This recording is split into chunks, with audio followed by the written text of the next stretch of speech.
advice I choose to permit complacency? Is it really me? Or is it the pressure of existing in this realm has nicked and teetered my psyche in such a way I'm dull, null, and void? There must be a reason. Someone doesn't want me to harvest all of my magic. Yeah, that would make sense. The way it's all set up, this is where they want me to be. Overachieved, overextended to prove or fix whatever, with no reservation, no preservation of self. They don't want me, us, to do the deep work, the core work, the root work. They know that is atomic, that is weapon, mass destruction to their blueprints. Keep it all surface, rat racing for them. Another marketing scheme, romanticize self-care. Imagine. The mind of Black woman fueled by Audre Lorde's expression that self-care is political warfare. We don't have to beat ourselves into the ground to save and nurture everyone else. We don't need vices to make it through. The best thing we can do is put us first. All we have to do is take care of ourselves and selfishly in the most simplest ways. Drink water with no alarm. Be fluid. Take a walk with no plan. Be physically sound. Breathe. Not only for a degree, also for personal growth. Do community at your pace so you can be here for eons. Talk about your story and allow for healing. And inhale slowly deep into yourself. You can feel your youth and be so determined to be so well. So all we are and all we do is not waited by chance.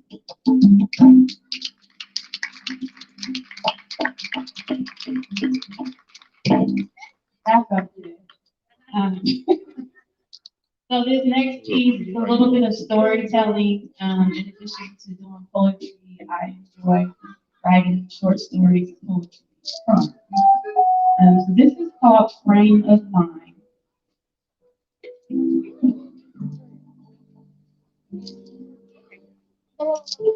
How much for the children?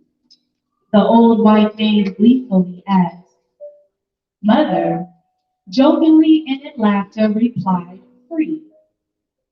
Father's glare stabbed in her innocence while my siblings and I housed the shopping cart. The old white man fell in suit at another register, and mother focused her attention on the cashier. What kind of question is that? Asked father. Mother, in her naivete, couldn't understand the faults father found. Only by him making reference to film did she particularly tune in. It reminds me of that horror movie. That white man just asked you the price of our children as if it was his God-willing right to own them. This ain't no slave post. There's too much shit going on in this world for anyone to be playing around like that. Father's words churned mother's soul uneasy.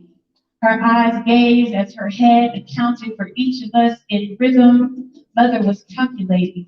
Did she misinterpret the man's offer? Her mind turned viewmaster. Her furrowed brow dissected each frame. Frame one. The checkout section of a grocery store. People are wrapping up their shopping and falling victim to big sale displays. Frame two. White elderly couples squandering their retirement years in Costco. This was certainly a leisurely trip. The proof was in the vacant pack of golf balls and New York Times bestseller book in their hands. Frame three. A family of five, three kids in tow, deciding which line would make for a quick exit. Frame four. White elderly man standing next to the mother of the family. White elderly man is smiling and slightly leaning the mother's direction. The mother is listening, her head cocked to the left and engaged. I mean, I thought he was playing around. I only said free because I was thinking of myself and the freedom I wanted. You know, some adult time. Mother pleaded as the severity of what took place settled in her chest. I was playing too. I'd never sell mine. Her voice drifted off.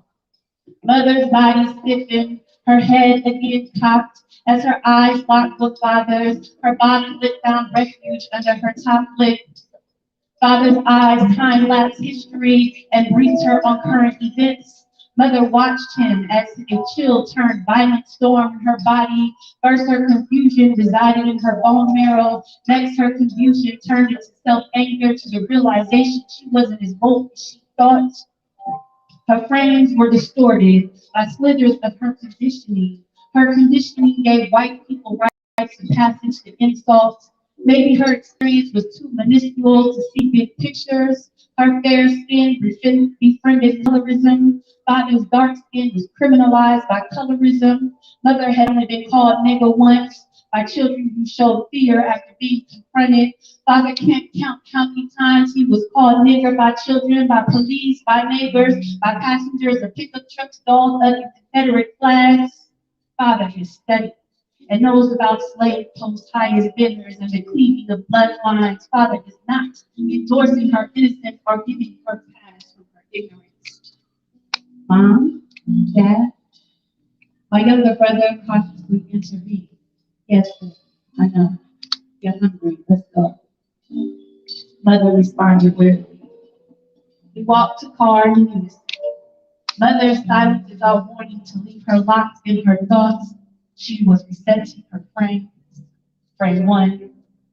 The setting is in a big box store in America. Consumers parade to check out after gathering their packaged harvest, some of them honoring the American flag, some of them despising it. Frame two.